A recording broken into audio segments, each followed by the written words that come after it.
So hi guys, কেমন আছো তোমরা সবাই? আশা করি তোমরা ভালো আছো। আর গাইস, তোমরা দেখতে পাচ্ছ আমি নার্সারি থেকে কত ফুলের গাছ নিয়ে এসেছি। আর এই গাছগুলোই বসানোর জন্য দেখতে পাচ্ছ আমি এখানে মাটি তৈরি করে রেখেছি, ঠিক আছে। আর এখানে দেখতে পাচ্ছ এই যে পেপারগুলো দেখতে পাচ্ছ তোমরা, এর মধ্যেই আমি গাছগুলোকে বসাবো, ঠিক আছে। সেই জন্য দেখতে পাচ্ছ আমি পেপারের মধ্যে প্রথমে মাটি ভরে নিচ্ছি।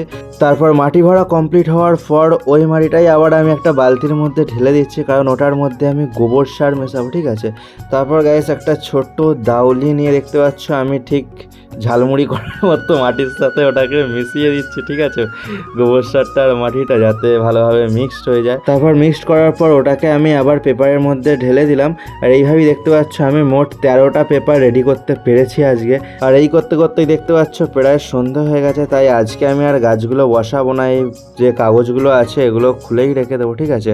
আর এই ভিডিও নেক্সট পার্ট মানে গাছ বসানোর ভিডিও দেখতে হলে লাইক আর সাবস্ক্রাইব অবশ্যই করে দিও।